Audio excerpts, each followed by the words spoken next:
Mike, you just got back into town. I missed you guys. I was holding down the fort, babysitting the pup. I heard you were raging. I didn't necessarily rage per se. When Dad leaves town, The kids come around. The kids go wild. What did happen though, which I didn't mention to you, our neighbors egged us again. Really? Yeah. For those of you who don't know, What kind of adult? What kind of adult eggs other adults? in my defense, it was 10 p.m. on a Saturday, which the noise was pretty under control. I mean, you've seen our noise complaints. Oh yeah. They're never. Oh, I've seen them.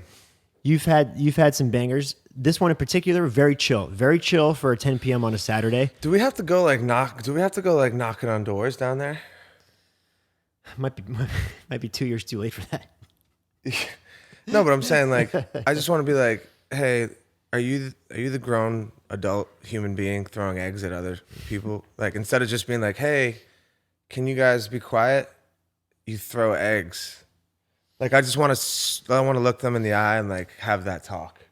I'm not even going to be confrontational about it. Just be like, No. So you think that's the best way of handling it? We should come up with a compromise. Give them like a $50 gift card to Ralph's or something, you know? Yeah, or Olive Garden or something. Or the garden.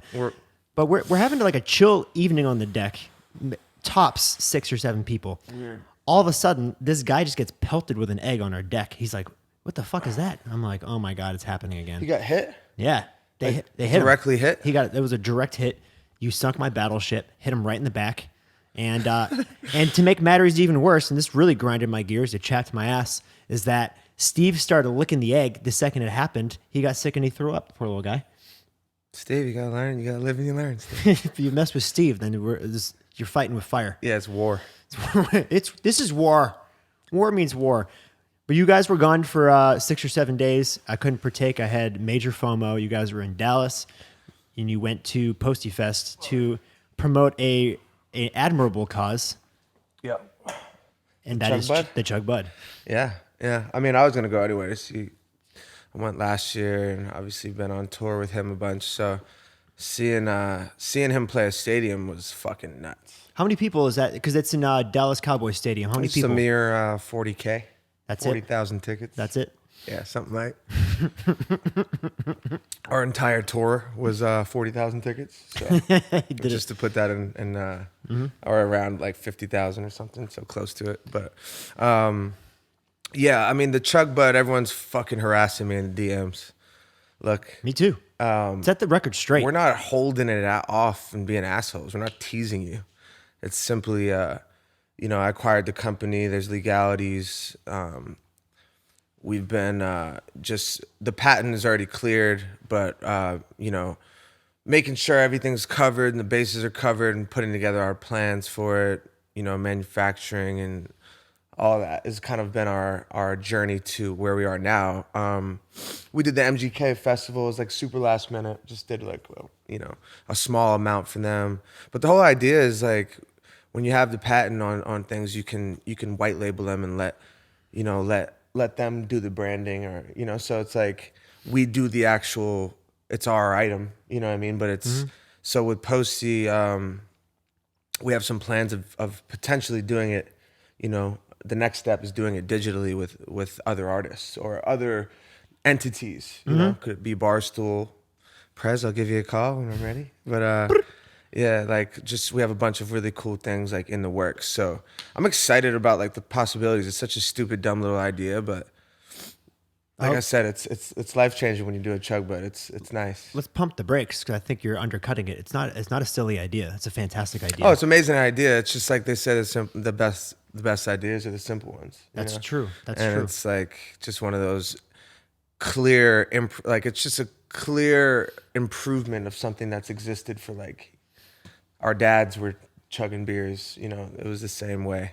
So it's exciting. I'm really excited about it. There's a lot of things brewing for it. So I can't give an exact date because I just don't want to give a date. But we're close. It's gonna be really close. Hopefully within this month. But we'll see. We're working on some things. But yeah, I mean, I would love to launch them on Black Friday. A soft launch. Soft launch. Because you can't go hard all the time, Steve. But when we do come, we're coming hard. Oh yeah, yeah, we're coming real hard. Yeah, Chug Buds at Posty Fest killed it.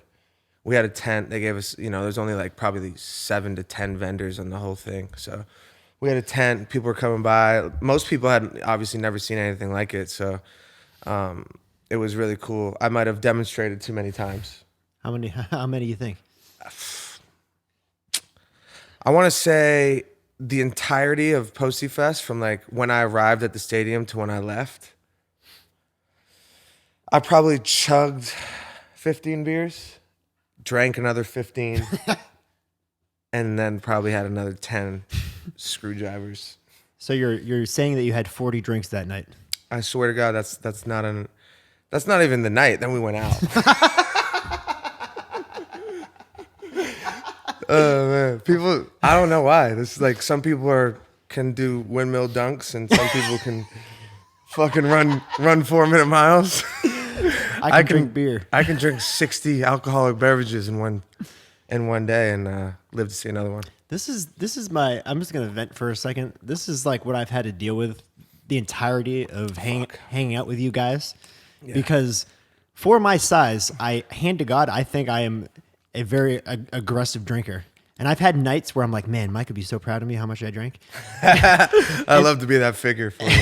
and then you come around, you're like, yeah, I had casual 60 drinks. It put me in a body bag. Yeah, no, it's not fictional. It's a truth. It's one of those things where like, I don't really know why. I wouldn't even say it's because I drank so much. Clearly we drank a ton over the last decade. That we did. But like growing up to college, I wasn't really a partier at all. Like when most kids get going in high school, even in college, I was a baseball player. Sure, we party, but once a week? True. Versus college kids doing like Tuesday, Thursday, Friday, Saturday, and Sunday sometimes, So it's like... True. I don't know. It's one of those things I've always been good at. Man, thanks, Dad. Thanks, Mom. That's incredible. Well, you guys really just pushed me to be a better version of myself. Yeah. So. To answer your question, Dallas was amazing. We were there for a week. Mm-hmm. I went and saw the Lakers. Post had a dope suite. We went and saw the Lakers play the Mavs. The Mavs are good. Really? I mean, LeBron, they won. LeBron was incredible, but the Mavs are good. I like their team. Who's on the Mavs now? I love that dude, Luka. What's his last name? Doncic, I think. Luka Doncic. He's I love his game. He's good. Post was supposed to meet up with him, but he got stitches that game, so we didn't. I was looking forward to being around him. He seems like a cool dude. But they got Porzingis too. Ah, yeah. They got a good little I like those two. They got a good little squad. I saw a pretty remarkable video you posted today, and it was you beer bonging a tall boy in 2 seconds. Sure in was. The locker room, in the Dallas Cowboys locker room. Mm-hmm. We had Post on the timer, just to know it was official. Post is like a very the guy just sold out a stadium in his hometown, and he was more concerned with who was winning the beer bong race. Bless his little heart. Who did win the beer bong race? Bless his little heart. He can't truly beat me. I hate to say it. It's not much the guy can't do, but can't beat me in a beer bong race, really. So, charge to the game. I will say that when we were getting egged the other night, it reminded me of the night when you guys were having a high stakes beer pong game on our deck. Dude, it's so funny you bring that up. What can you like? I feel like I tell the story wrong whenever I bring it up to people. But what was actually happening? Well, we had 10K on the line. They had beat us, so we had to hit 2 cups. Who was playing who? Me and Post playing Austin and Dylan. Okay, and how much money was on the line? Can you say? It's 10K.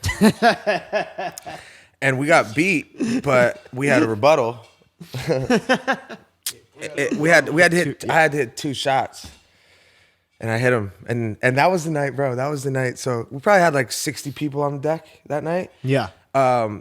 And the cops show up. That's the part I'm looking for. Yeah, the cops show up for this moment too. I go down there and I go, listen, I know we're loud. I got a fucking 10K beer pong game going on. Post Malone's up there. There's like a Bugatti outside the house, so it's believable. And I'm like, Post is up there. Just, can you give me a break? And I was like, and I could tell they were like everyone in in the entirety of the universe, outside of the hipsters that want to hate it because it's so good and so popular, no one hates Post. No. He's just so likable. So like the cops' eyes light up.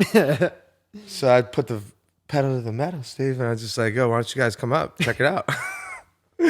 And I might have downplayed how many people were up there. You know, I was like, there's a bunch of people. And I remember getting up there. I was like, oh, fuck, there's way more people than I said. The fucking deck was standing room only. But they came up and watched. For probably like 5 minutes. And that was after I had already hit the rebuttal. Like really the 10K rebuttal was what really caused the noise complaint. Yeah. You know? Yeah. But yeah, we bro, it's so funny you brought that up. I had a 10K game. So it wasn't a 10K game in Dallas. It started as a 1K game. And Foley was fucking blasted drunk. Usually like Foley's one of those like hit or miss. He could be great at beer pong or he could suck. Mm-hmm. And he kind of sucked on this one. And I was like, really? You're going to do this the one time we put money on the line? Unacceptable. In Dallas, because we played like 50 games. We played like probably played 10 games in the Dallas Cowboys Stadium locker room. Yep. Which I bet they never played beer pong in the locker room there. That's probably a first, right? Who would? It's got to be. It's got to be. It's got to be. There's no artists that go in and play the stadium. They're like, yo, can I get some beer pong tables? Like, I doubt it. I don't know. I don't think. Maybe Kenny Chesney. We played a bunch. Yeah, shout out Kenny. Shout out Kenny. I love you, Kenny. We were playing at this kid's house, and he's a degenerate gambler, this kid. I didn't know that. But 1K, I win, double or nothing. We lose again. So now it's 5K. We ended up playing like 5 games, but by the end, on the 5K game, we lose. Oh, God. And I was like, double or nothing. I didn't want to pay the kid 5K, and I was like, there's no way I'm going to lose again. So it happens again. We lose. I have one rebuttal shot, and I fucking hit it again, man.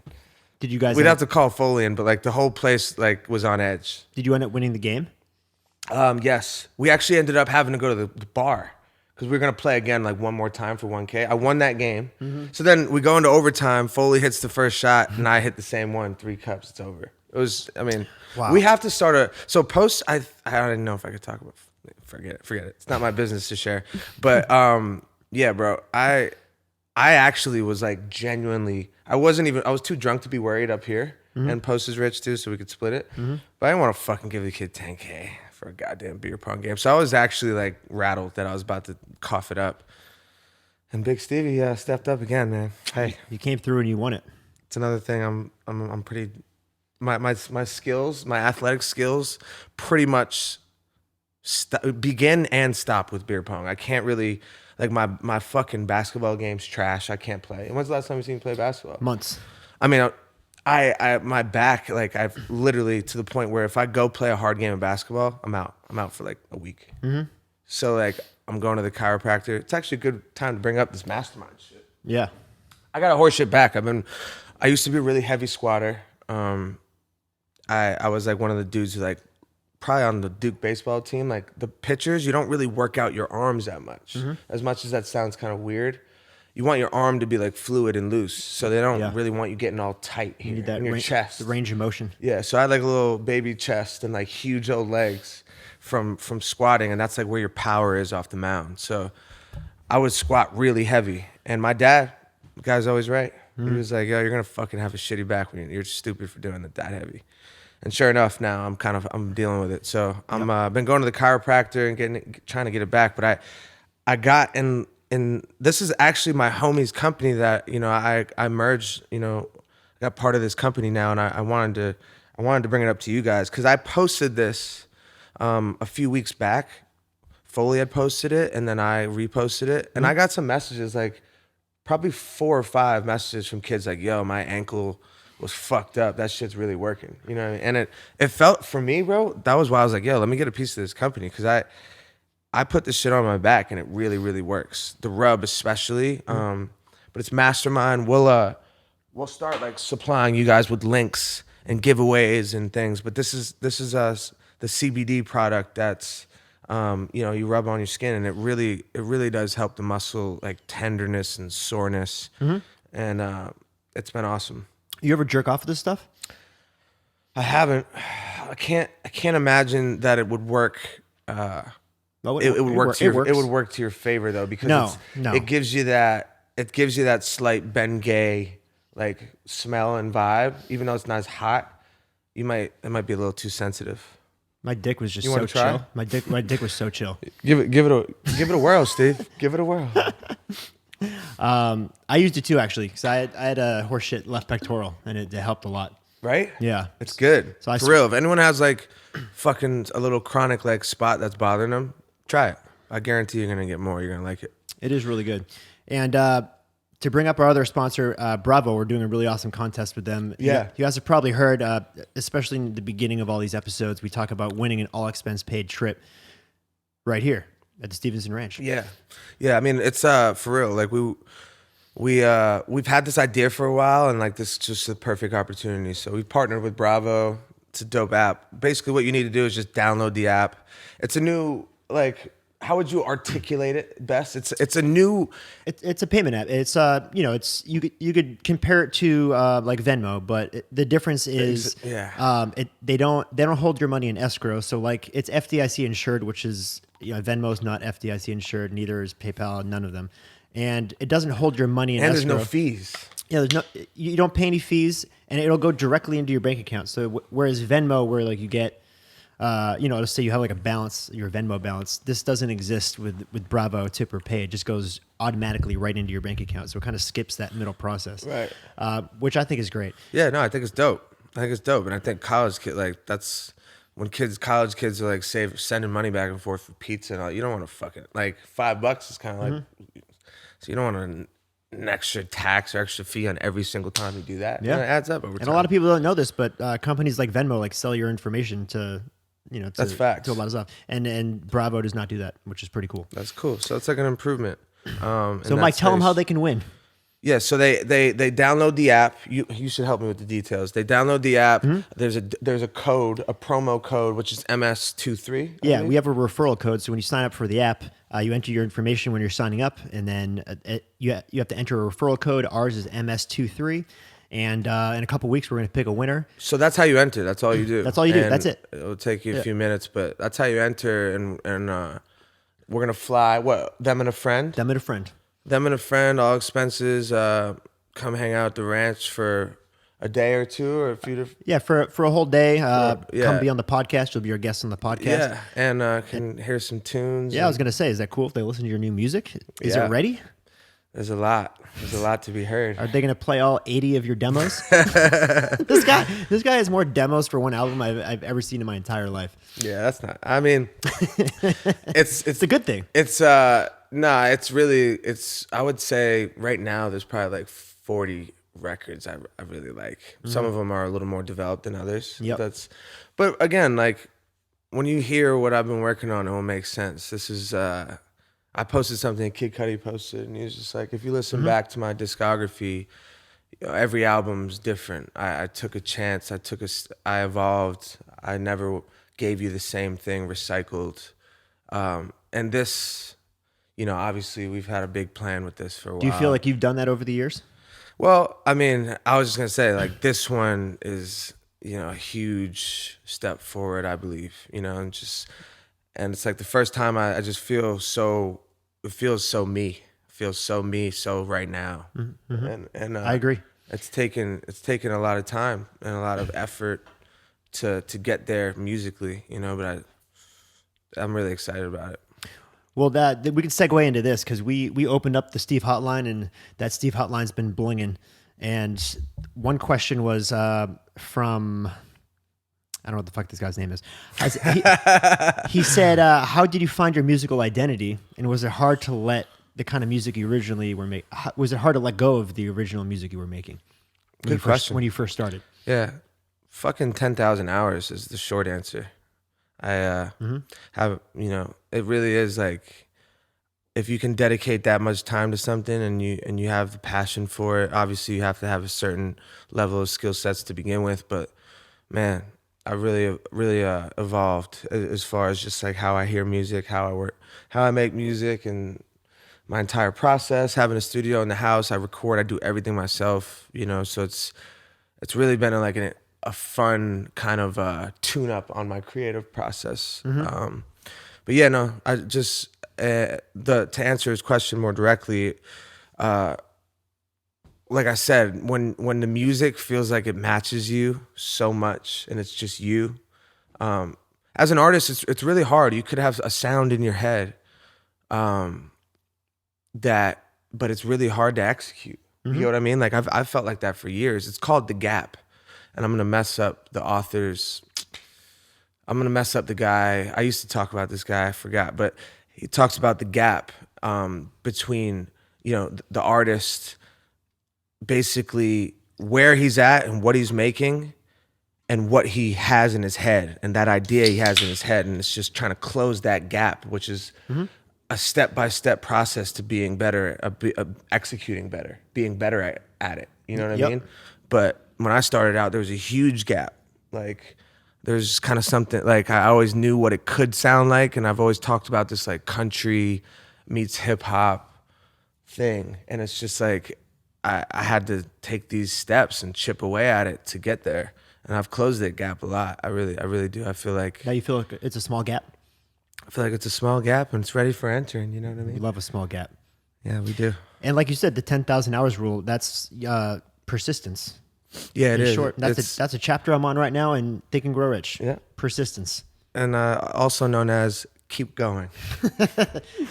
Which also means you never know. Yeah, they're all tied. They're all connected. They're all intertwined. What a relief. You just keep getting closer. Toast to Tommy. Yeah, cheers. Cheers. Yeah, your next album should just be called Cheers. That should be your last album. Yeah. Cheers. It might have to be.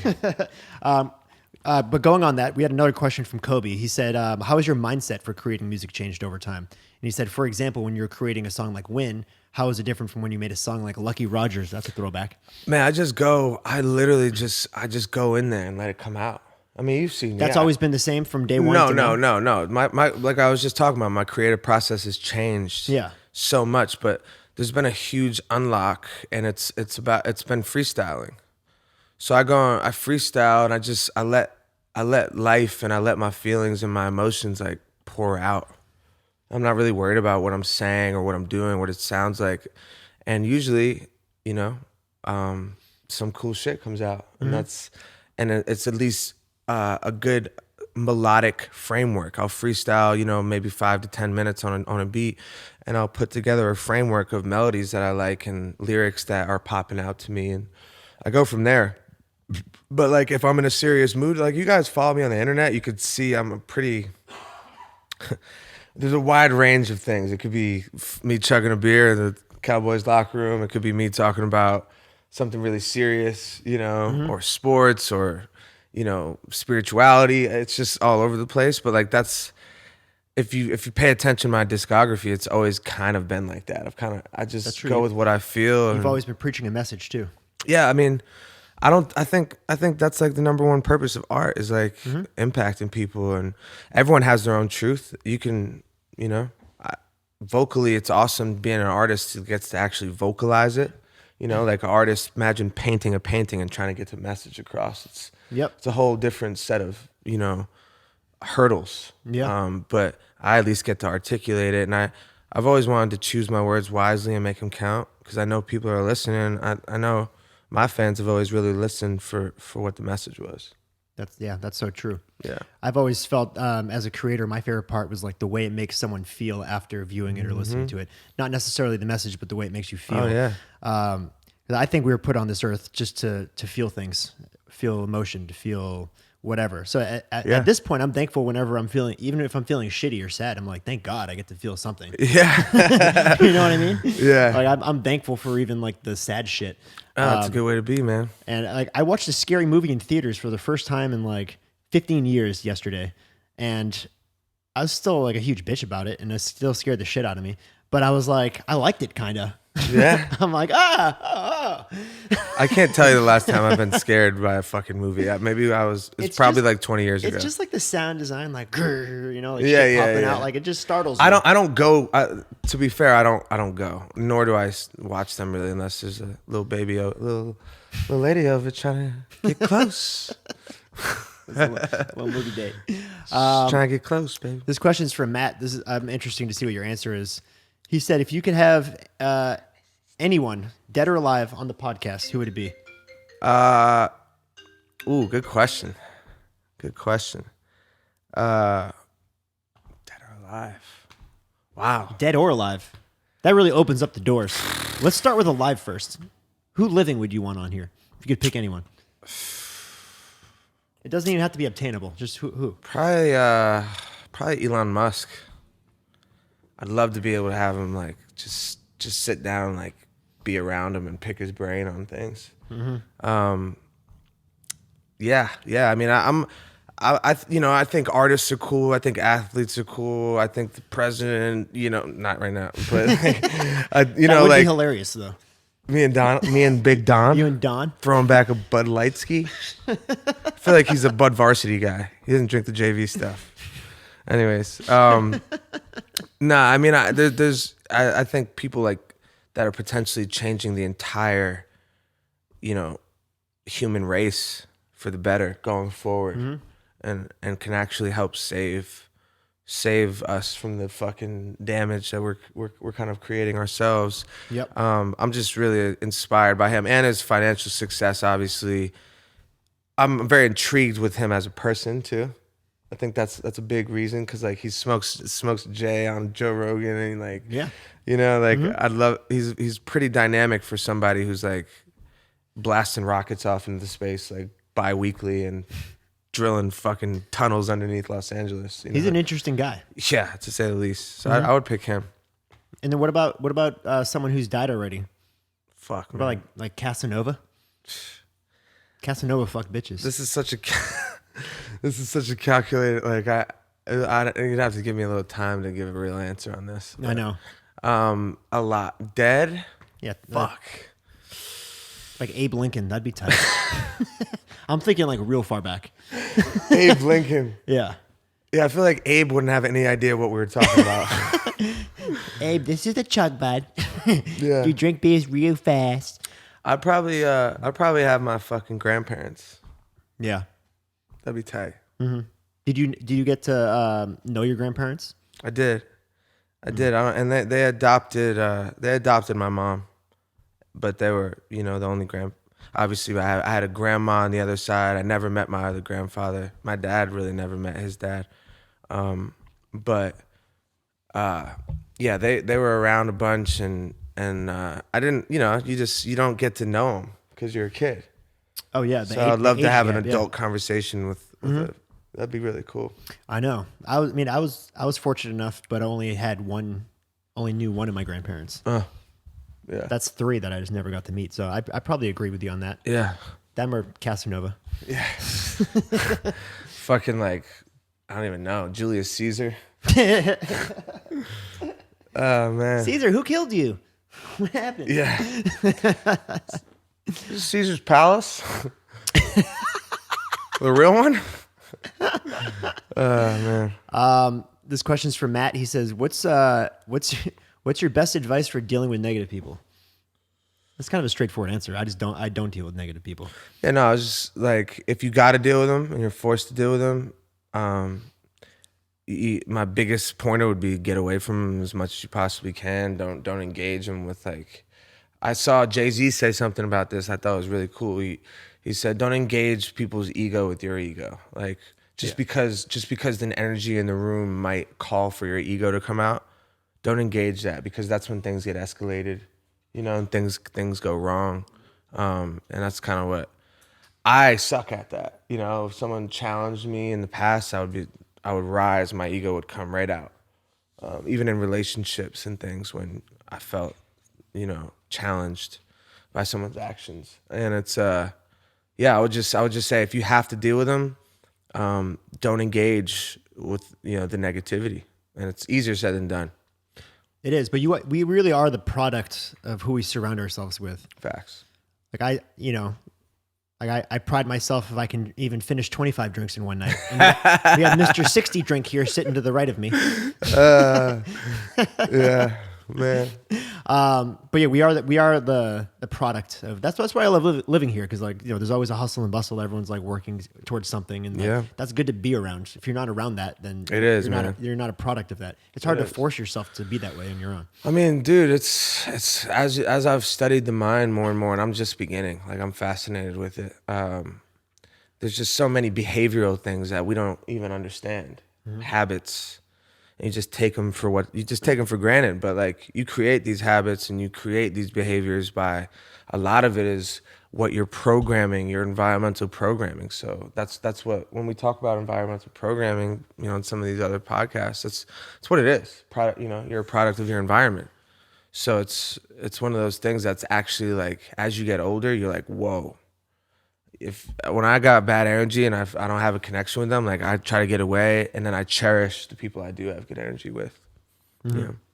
Yeah, and it does start with your parents, because those are the first people you kind of subject yourself to. That's and facts. are surrounded by. So in the beginning, you're a product of your parents. And I have so much I'm inspired by people who had bad parents and persevered through that and transcended that. That's a huge obstacle. It's I massive. mean, dude, I can't even put myself in those shoes. You know what I mean? I can't either. I can't say, oh, I could have did it. Who knows what I would be like? I might be a fuck up. I know. I can't even imagine. Like people are inspired or moved by celebrities, or sometimes I'm more inspired by I'm inspired by regular everyday people that made even, kids that grow up with nothing at all, nothing at all. And they have all these obstacles that I never even knew existed growing up, So if you're looking for inspiration, it's everywhere. Shit's deep right there. Write that one down. Put that on a plaque. If you're looking for inspiration, it's everywhere. Mike. Seriously. Whatever you're looking for, you're going to find. That's a bigger point. Whatever you're looking for, you're going to find. So if you're in a negative vibe and you're like, oh man, I'm getting trolled today. So I used to say that all the time. Oh, I'm getting trolled. Yeah. Now I don't even say that shit, because guess what? When I thought that was it and I was like, oh, I'm getting trolled, then I get trolled and more shit happens. And now, like, you get what you're looking for, you know what I mean? And I always look for the bright side in every situation. And I really, really feel like I'm manifesting a lot of better situations for myself, because I'm not going down that rabbit hole of looking for something negative. Just not looking for it. Yeah. Just look at it. Sometimes you just gotta look at it. Would you look at it? Last question. I don't even know if there's an answer to this, but I'm interested to see what you would say. This is from Ethan. He said, how do you and your crew settle arguments? We don't have them. I don't, obviously we've kind of gone through it a little bit. We've been going through some shit. It's off the record, obviously, but it's just like, it's one of those things where you evaluate your relationships and make sure that everyone's being the best they can be, and being, helping each other out the most we can, and being as understanding and forgiving as we can. Yep. So, man, we don't really argue, I know. Because we just don't. I used to be an argumentative person. There's nothing good that comes out of it. You're not gonna like the product that any argument or even that energy has. That pent up energy of like, oh, I'm gonna be pissed at Kilmer, so I'm gonna go down there. I'm gonna be like, I'm not gonna talk to him, and you know what I mean? Like, even that, it's just bad energy to carry around for yourself and for your day and for your creativity and all that shit. So don't engage in arguments. Listen, I used to be a fucking confrontational asshole, so I'm not preaching at all. Like, this is just shit that's like changed my life. It's more just outlook stuff. Yeah, it's positivity. It's being constructive. Yeah. It's just like, dude, we have our time on Earth and our time when we're awake every day. Like, you're gonna carry around a bunch of negative vibes over like some stupid shit that doesn't matter in like a week from now. I'm stealing this quote from someone, but they wouldn't have put so many of us on this earth together if we weren't supposed to help each other. Yo, Mike Tyson said this crazy shit. Mike Tyson didn't say that. Fucked me up. What'd he say? Fucked me up. Every species, I haven't fact checked this yet, so maybe you guys can for me, but every species on Earth if they were to be completely eliminated, like if you killed every ant, if they all died right now, the earth would fail. Just the ants. That's what he said. Didn't he say that, Sachi? Right? You can talk. He's like, I can't talk. You can talk.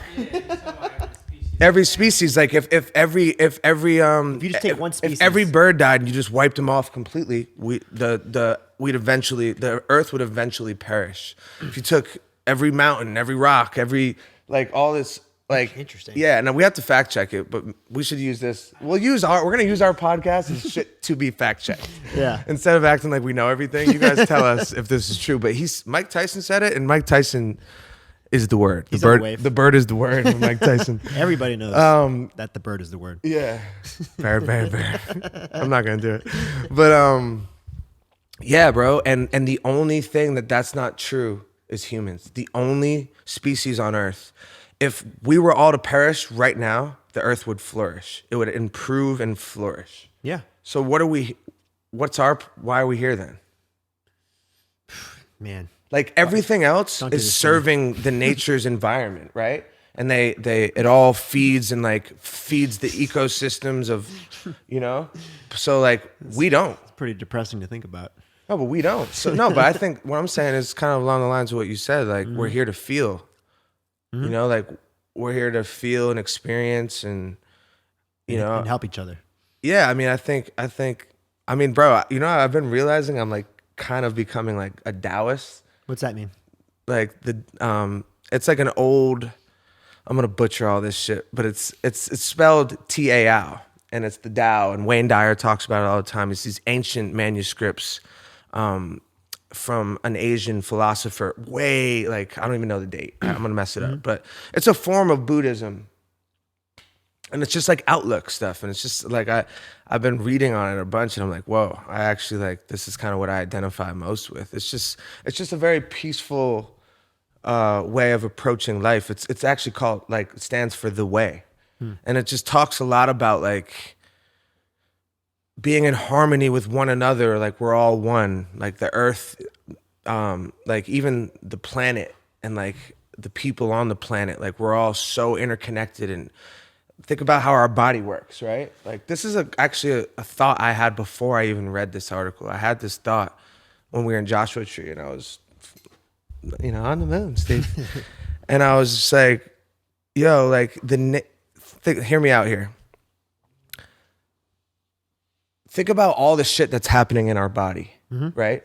Just for me to even have this thought or me to move my hand, so many neurons and things need to be so perfectly working in order for that to happen. We can't even fathom it, right? And look outside and look at nature. Every single thing is firing. So many things are happening at once for it all to work perfectly. You know what I mean? The rain feeds, and every animal has its perfect way of existing and serving the planet. But all these mechanisms and evolutions that all these things on this planet have, right? I kind of likened it to my body, the stars and everything's so connected. And really, seriously, it's I almost liken our bodies to it's a small version of our world. Everyone has if you look at everyone's eyeballs are distinct in their own way. Yep. And if you look at it, kind of looks like a universe. And it's just everyone has their universe. I think that was Men in Black, wasn't it? Maybe I never even seen Men in Black. No, that was something else. But it's along the lines of everyone's kind of has their own world. A perfect example of a friend of ours. If your mind is wrong. If your mind's polluted or there's something wrong in your mind, you could be in paradise and it will feel like hell, So I'm really off topic with all this, but what I was saying was I've really kind of come to realize that I'm leaning more towards being a Buddhist. Sorry, Steve's looking his dick over there and I can't focus. As I talk about being a Buddhist, Steve's giving himself a blowy over there. Steve, stop it. Hey, if you told me in 2012, it'd be yeah, 2020, you're gonna be saying that you think you identify as a Buddhist, I'd be what the fuck happened? what the fuck happened. I mean, you're just educating yourself, making. Yeah, decisions. no, I'm letting go of all those like stereotypes. I had so many New England stereotypes and athlete stereotypes. Yeah. I'm just letting go of them all. I don't give a fuck what the old me thought about anything. It's all about evolution. Do you follow what I was saying about the planet at all? And I our do. bodies? No, I do. I think the human body is fucking remarkable. But what is like when getting back to like the Earth though? Like and like why are we here? You know what I mean? Why are we here? If we're not serving any other, we're not really like we're actually damaging our planet. I know. You know what I mean? Yeah. We're the ones ruining it where everyone else, every other species is feeding it. Yeah. So there's some kind of weird purpose here, something we don't even comprehend. You know? I don't know. But I believe in evolution, so I think that's why we're here. Through hundreds and millions and billions of years of evolution. it just doesn't make it doesn't make much sense to me. I know. It doesn't make much sense to me. I believe in evolution as well, but like it just doesn't make much sense to me that like why would only one species out of all the species that exist? Yeah. How many species? I don't even know. I don't even want to put out a number. We're the only ones that have evolved into this. Yeah. Nothing is even close to us. I know, it's that we wild. can comprehend It's insane. on this planet. So I just don't understand like why us? Why doesn't everything else evolve at this level then? Because these things happen over a course of like millions of years. You know what I mean? Like Right. I believe humans started walking upright like 200, 300 million years ago. Right. So you talk about, 2 to 300 million years of evolution. Maybe in 200 million years, there will be another species that evolves to our level, but like, we're not going to be here to see it. We're not going to. But were there ants then? I have no idea. I have no idea. I don't know. These are all great questions. I think about all this. I think about this shit all the time. Me too. When I start thinking about like, But like, what kind of animals were there? What kind of animals were they eating when it was the hunter and gatherer of the Like woolly just evolving into kind of the like woolly mammoths and shit and saber-toothed tigers, those are all extinct, but they hunted that shit. yeah. I think about this shit all the time though, and it's that like Why didn't any of those animals evolve into anything else? we killed them all, but It's true. Did we? eventually we're gonna run this planet to the ground. It's gonna all collapse. Right. It's inevitable. It's gonna happen someday. I don't know when it's gonna happen. If it'll be 10 years, a million years, I have no idea. Right. But I always think about this, and it blows my fucking mind that what if like on other planets, what if on this planet, like that cycle has already happened somewhere else? You know what I mean? Dude. I mean, dude, we could sit here and talk in circles about this all day. I'm so fascinated Like with it. what if there's already been like an evolution of like a human type species on another planet, and they fucking ran it to the ground and millions of years passed, and that all collapsed? So one of the things, blows my mind. One of the things, the Taoism thing I was talking about, the number one thing is like we can't comprehend God. No. Like putting a human, putting a story and something that we can comprehend about who God is and what He wanted, and how He created the earth is uncomprehendable to us. You know what I mean? So there is no. I just believe in that. I believe God is in all of us. You know what I mean? But like, you putting some CBD on your forehead, you're gonna regret that. I'm having such a hard. You're blowing my mind.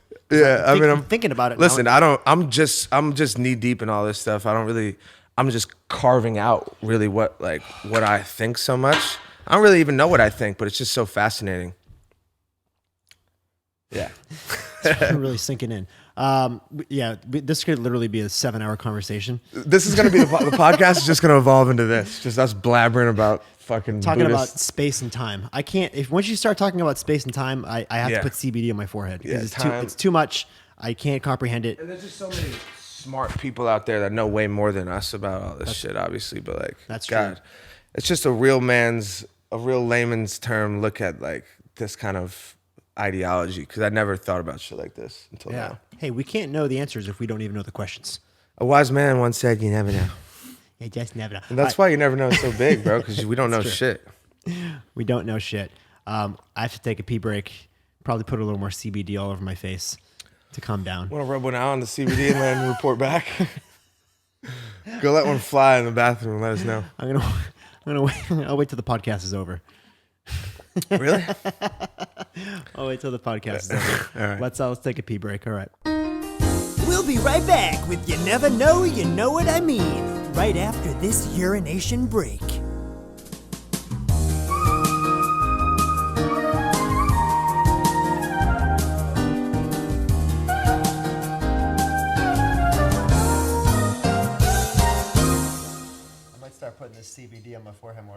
I think it's the wave. Does it feel weird?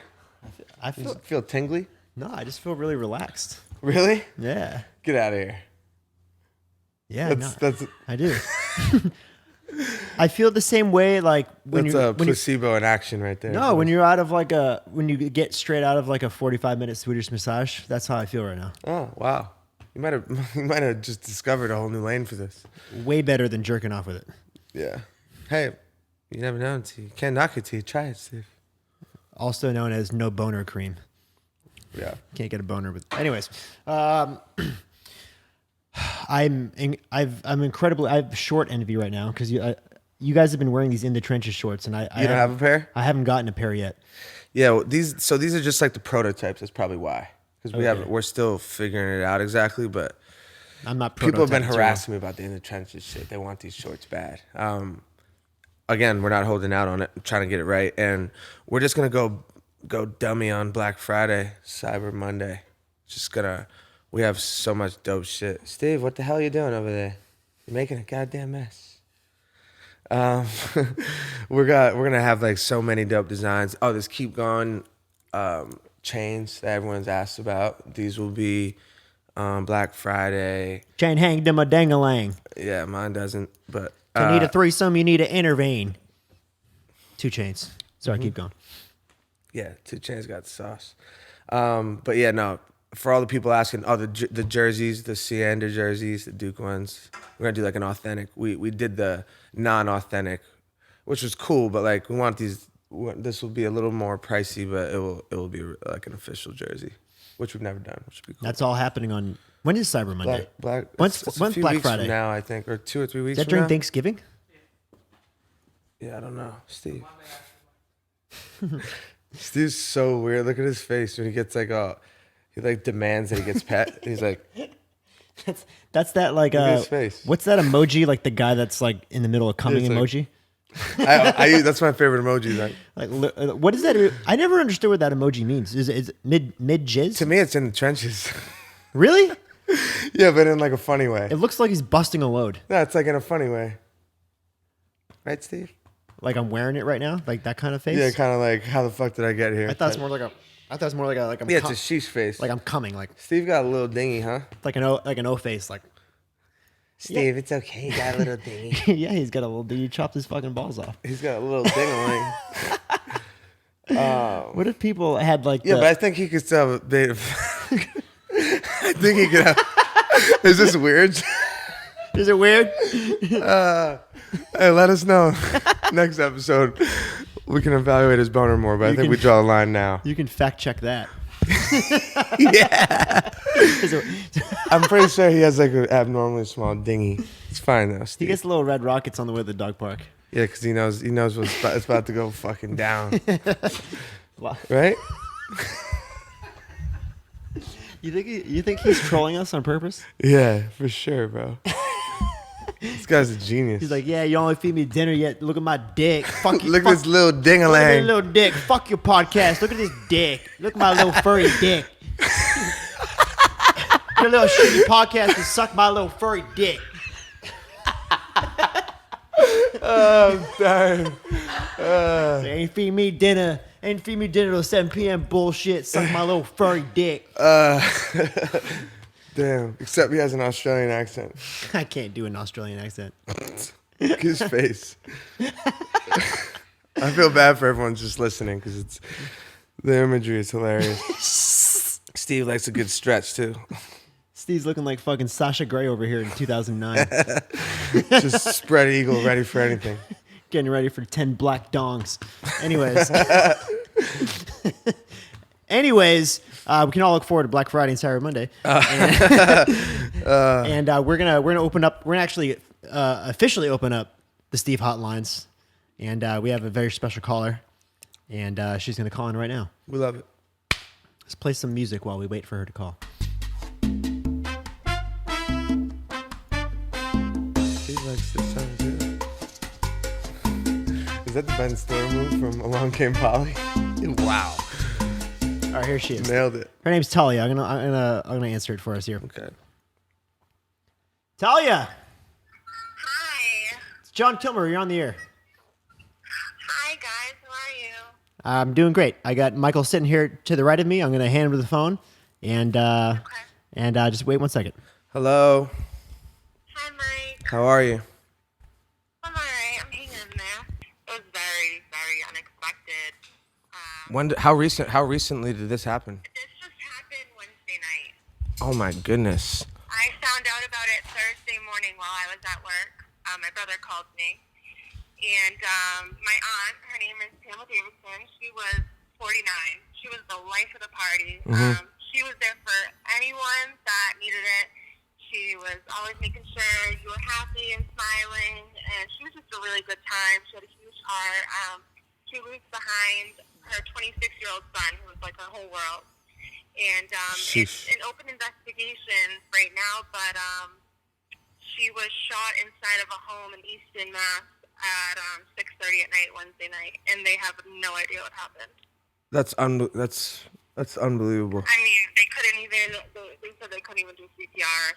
It was just like really unexpected. I just saw her last Saturday. Actually, I went and got a drink with her before I went to a Halloween party, and she had promised me I'd be safe and everything. She really worried about me. So I'm so sorry for your loss. It was just, you just never know when the last time is, like, when you're really going to see someone. So it was just, like, it's just been crazy. I mean, that's literally, like, that's kind of, as much as it's hard to talk about, that's kind of the biggest, that's the biggest slap in the face to any of us who think we're going through a problem, think we're going through a hard time, when stuff like this can happen to anybody. It could happen to any of us at any time. Yeah. It's just so such an unfortunate situation. I'm sorry you're going through that. But I will. Let's base it. Where are you based? Are you based in New England? Wareham. Oh, I played baseball. I played baseball in Wareham. You played for the Gatemen. That was one of the first places that you had told me that. That's crazy. And I think the last time I saw you was in 2016, maybe at the House of Blues in Boston. I love it. Well, next time I'm in town, we have to get together. We can. I would love that. We'll That do would be something. awesome. I go. I might be going back. I might be there for the holiday. So, if it'll be a bit like. If not, when we're there on tour, I'd love to have you come by, get lunch, and meet up. But I think I'd love for everyone listening, whatever you can. We're gonna set up an easy way of doing this. There's a GoFundMe. Is that the main? There is. I can send John the link. There was a GoFundMe set up for her right now. It's, the title is For the Family of Tamara Davidson. A girl named Jessica Roy is organizing it. Their goal is $10,000, and we're already at $1,800. Oh, that's great. So it's unbelievable. It's awesome. So Bravo is basically a sponsor of ours, and they wanted to basically have let's do $100 giveaways weekly. So basically, I wanted to also give you $500 towards what you need. And when this podcast drops, yeah, of course. And when this episode comes out, we'll tweet out a link and tweet out this video and just prompt any of us that can go and give, even if it's $10 or whatever they can give, and try to get to your goal. So I know you went through a really obviously terrible thing to go through, and I just wanted to use this time to basically send you our best wishes from the Steves at the ranch, and again we'll put together a good little promo piece. So I think a bunch of people will kind of weigh in and give you what they can. Yeah, definitely. No, that would be great. Thank you so much for calling, and we'll get this going ASAP. I mean, what's the timetable for this episode, John? Comes out on Wednesday. It comes out on Wednesday. So on Wednesday, we'll launch all this stuff, okay? Thank you so much. I have so much love for you, especially because I've been listening to you since 2014. I think we've met 3 times. You remember me one of the last times I saw you, so it's just I remember. I recognize your name as soon as I saw it. You've been a follower. Yeah. You were a Steve before Steves were a thing. Yes, exactly. Yep. Love that. Well, I love that, and I'm happy we can help in any way. I'm so sorry this happened, and just keep going. I really appreciate it. Of course. Keep pushing through it. I will. All right. Sending love. Thanks for calling. Thank you very much. All right. Bye. Yeah, so Steve's, everyone, please, if you can, give anything. And I know if you can't, you can't. But if you can, give what you can for her, that cause. We're gonna put the GoFundMe link right in the info section if you're watching on YouTube, and if not, you can just hop on Twitter and Mike will tweet it out. I'll tweet it out. Yeah, on Instagram story, like swipe ups and stuff like that. But let's just try to help. I'd like to start doing this more, and I'm gonna tie our sponsors in, and I'll give my own personal gifts. But I'd like to start doing this more. Just kind of, I mean, dude, I had no idea it just happened. Like, yeah, it just happened. Yes, like what'd she say? Like 4 or 5 days ago. I wouldn't even be able to talk about it. I mean, either way, like obviously that's you have to talk about it. But shit. That's really recent. So let's please help her with whatever you can. All right. Well, we have one more caller before we call it a day. This is our friend Kevin. I need a cold one after that one. Yeah, there's one waiting for you right there. Great.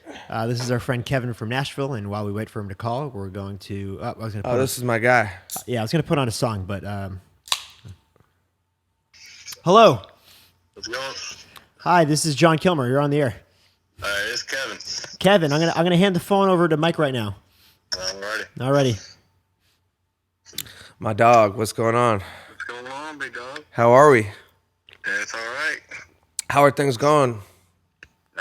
Best I can ask for. Right, I hear you. I wanna just shed light on you a little bit, just using the podcast to I appreciate you. tell your story a little bit, man. I was super inspired. I met Kevin after the show in Nashville, which was like an interesting night because it was the first night of tour, and Marcus was there, and it was just a lot going on. And for whatever reason, how did you end up getting backstage? Did one of my guys grab you? We had the regular tickets, general admission, whatever. And one of my good friends from high school came down, met us in Nashville, and at this point, I couldn't see hardly anything. And he said, all right, well, it's time to go out, like leave the arena or whatever. And he said, just take my shoulder because that's how I have to walk around. And we started going down some stairs, and he said, shake this man's hand. I said, okay. He said, it's Mike. I said, Mike who? That's crazy. He said, Mike Stud. And I was like, you're kidding me.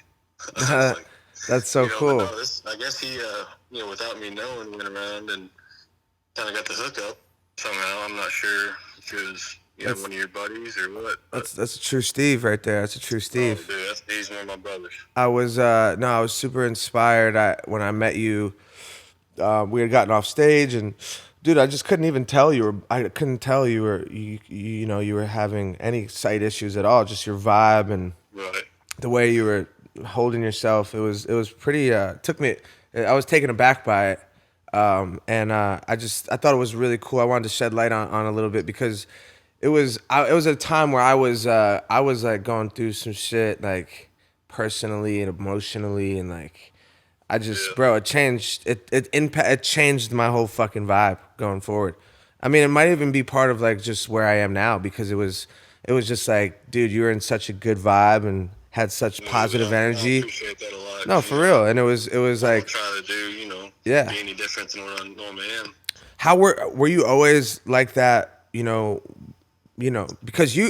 to be clear, you correct me if I was wrong, you had just recently started losing your vision. Right. So the concert was February? Right. Something around February or January or something. And so that was this year. Last year, around September, I stopped driving. Yeah. And then in the beginning of January, I stopped. I was working both, like 2 different jobs, had to stop working. But last summer, so like July, 2018, I could see 2020. Wow. And, and I'm, a lot of people don't know, I'm adopted. That's incredible. So I didn't know any genetic, background. Right. And so I was like, well, I guess I'll have to go to the eye doctor because I was seeing a little bit different, but not a big deal. And that was probably August. And so I went, and we're about an hour from Nashville up here in Bowling Green, Kentucky. And she said, well, I can't help you. And I was like, well, what are you talking about? And, I had no idea what she meant. And, you got to go to Nashville today. And come to find out, I got diagnosed, within that month. I have a condition, levers. It's got a long name to it, but if you, look up levers, you'll find it. There's 4,000 total people in the world that have it. 4,000 total people in the world. Correct. Yeah.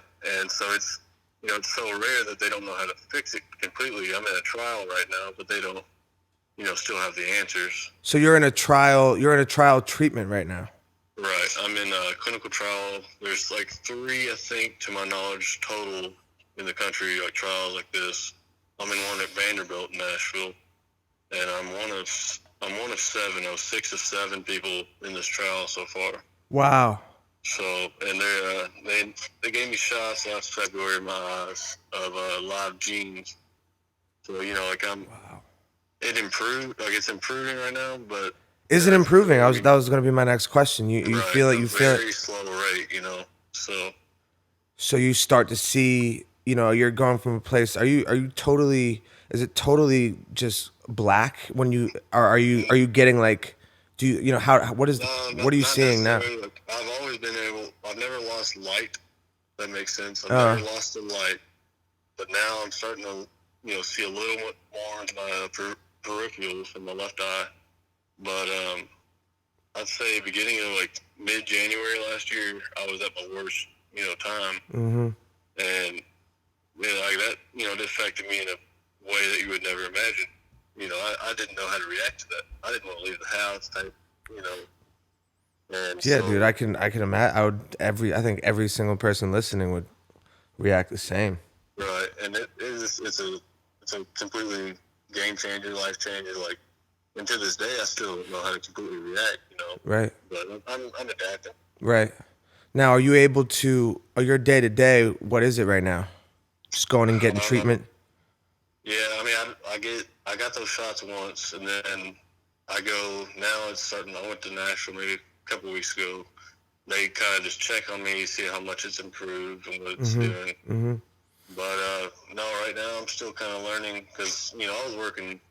I was working at UPS and serving on the side, just making cash when I could. And then I went from that to nothing, and I don't know how to react to that. And so now, like, it's a whole different ball game. I'm having to learn how to walk. You know what I'm saying? Right. And so, like, I've got a cane and everything. The state of Kentucky, I guess, is one of the best. A guy comes at least once or twice a week, and we go walk around. He teaches me, like, how to do this and that. But I'm nowhere, close to fully learning how to walk by myself. But well, I want to challenge you to do one thing, and it's there's a book I'm reading called Think and Grow Rich, and it's there's a story that I would liken to this, and I wouldn't bring it up because this is obviously such a rare case, but there's a story. The actual author of that book, his son was born with no ears, legitimately had no ears, and was obviously deaf. And the whole idea of this book is that every thought you have can become a tangible thing if you think it enough. You know what I mean? Thoughts translate into real things. And the entire chapter, I'll just put it in a real nutshell, but the entire chapter is dedicated to the story of how his son, who was born with no ears, can hear. And it was like a long story, but essentially some piece of technology was developed that, basically enabled him to hear a certain amount. And because he was like born without ears, all he needed was the stimulation of actual hearing sounds to where he actually started to develop, and he could actually hear and speak. And it's one of those things. What I'm trying to say is, like, in times like this, man, I can't even imagine and relate to it at all. I'm sure not many people listening can, but the only thing you can do is like, bro, you inspired me just by meeting you for 5 minutes. That. Like, I hate, I don't want people to think I'm trying to inspire Oh, them. no, like, no. I appreciate it so much, you know what I'm saying? Yeah, no, I know. And this was our idea to get you on here, you know what I mean? But what I'm trying to challenge you to do is is stay positive and know that you're gonna see again, you know, and like who knows if like they might tell you it's impossible, but I mean, isn't choosing looking, you know, basically I would choose, and that's kind of what the author was saying, is like we chose to not believe it. We chose to believe that that he would hear again, and it was crazy. But you know what I'm saying is, 10 years from now, you don't who's to say what will be developed? Like something might happen. Something might happen. They can just do like, you know, shit that's happening right now. If you told them 15 years ago that hey, this would be going on, you'd be like, that's crazy, you know. So what I'm saying is stay positive as hell and just, you know, keep it was, you had that already, so that's why I wanted to get you on here, because I'm in a huge perspective shift of just realizing I don't have any. You know, that's what I've learned. It's all about perspective. Like, yeah, you know, like I said, I didn't want to leave my house for a couple months. Yep. And then, you know, now like I'll go eat, I'll go do this. I've traveled to wherever, but like that's great. It's all about how you look at shit. That's great. Like, that's great. If, you know, there's people on the outside saying, "Oh, he's blind now, so that's just how it is." No, you gotta learn to it. Right. You know, adapt to it. Yeah, I hope to see it again, but if not, this is how it's gonna be. Right. Be happy about it. So it's incredible, bro. That's have people around me, you know, say, "Well, you're in such a good outlook." I'm like, I have bad days. Right. You know, I mean, dude, everybody has their bad days. Everyone does, and you have more reason, you know, than all of us ever, you know. So it's just, you know, for me, it's super inspiring to hear, because that's really the only outlook that you can have in order for this to work, and you got it, you know. So just keep going, buddy. We might be Nashville guys soon, bro. There's a chance we move to Nashville soon. I'd love to I'd love to get together. I'll some connections, you know. Yeah, you could plug me in down there. That was a good old time. But we took some shots backstage. We could do that again for sure, my guy. Hey, I appreciate you having me on here, and you know, like, let's stay in touch, bro. We'll stay in touch, and I love to help you, and I'm sure we can come up with a bunch of ways. Yes, sir. All right, keep going, buddy. Keep going. All right. We'll see you, buddy. All right, later. What a guy! Wow. So do you think you can walk us through the story real quick about our first show in Nashville? Well, I met him backstage, and he's like, oh, you know, his friend was like, he can't see. So I was just like, yeah, I never heard of like anyone blind going to a concert. Right. And but I guess that's a thing, you know, hearing and being in the energy and stuff, for sure. I never really thought of it, but the more interesting part was that he had just lost it. Mm-hmm. I was just so, literally like right then, like he had just lost, and he was like kind of smile on his face, and he was so nice, and you know, it was one of those things where I was like, dude, I'm being a bitch. Yeah. You know, and it changed my whole perspective. So that's why I wanted to talk to him and tell him that, because I hadn't talked to him since. But sheesh, we gotta figure out some ways of just helping him and stay in touch at least. But sheesh. I know. Yeah, everyone listening, you think you have bad problems, like it's just perspective. Like he's the guy that can't look at anything was like, it's just how you look at it. You know what I mean? For real though. That's wild. Yeah. Like he was saying, those were his words. Like it's how you look at it. You know? So change your perspective, guys. I know I'm not gonna bitch about anything for fucking those two stories back to back. How could anyone feel bad for themselves at all? I know. I'm a little speechless. I'm actually like, I'm very touched by both phone calls that we just had. So yeah, nuts. I'd love to sign us off. I just don't know what to say. So we're gonna do these Steve Hotline things. Mm-hmm. They don't need to be so heavy all the time. I don't think people are gonna want to hear this. They'll be like, damn, man, I'm depressed. I'm actually inspired though. I'm not depressed. I'm inspired too. No, I really am. So yeah, we're gonna let's build this out. This can be a cool way of fucking helping everybody out. Yeah. We're talking about Stephen Mingle. This is it. StephenMingle.com. This is Stephen Mingle. Yeah. So next week we'll be back. Who do we have next week? It's Rob. My buddy Rob McClanahan.